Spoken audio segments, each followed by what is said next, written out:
नागपूर विभागातून काल 11 ST buses सुटल्या आणि त्यात 1200 पेक्षा जास्त प्रवाशांनी प्रवास केला। परंतु जे कर्मचारी संपावर आहेत ते आपल्या मागणीवर ठाम आहे ना। आज हायकोर्टामध्ये जी सुनावणी आहे त्याकडे या सगळ्या कर्मचाऱ्यांचं लक्ष लागलेलं आहे।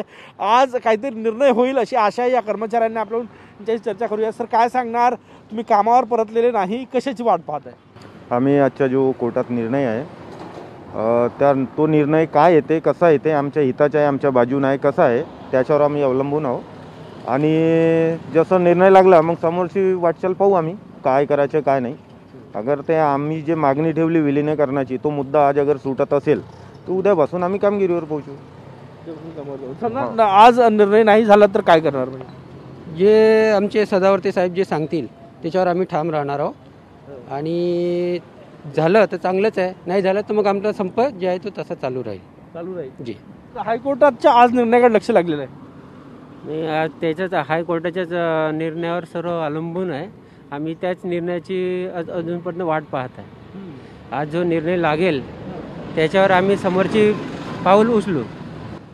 आज जो निर्णय लागेल तर तो मान्य असेल नाही। अगर विलिनीकरणाचा मुद्दा अगर त्याच्यात न्यायालयांमध्ये सादर करतात, जसं आम्हाला शासनाप्रमाणे वेतन आणि भत्ते अगर देतील ते, आणि विलिनीकरणाचे काही दिवस जसे 10 आठवडे 12 आठवडे जे मागतात ते आम्हाला लिहून देतील तर आम्ही उद्यापासून कामगिरीवर जायला तयार आहोत। सर, तुम्ही काय सांगणार?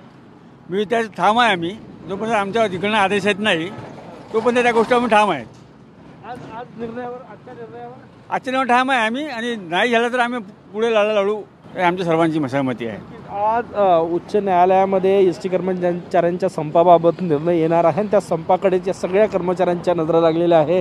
कारण की गेले 1 महिन्यापेक्षा जास्त काळ झाला हे सगळे कर्मचारी याच ठिकाणी नागपुरात ठिय्या मांडून बसलेले आहे आणि त्याचा फटका जो आहे तो एसटी महामंडळाला बसतोय, एसटी सर्वसामान्य प्रवाशांना बसतोय।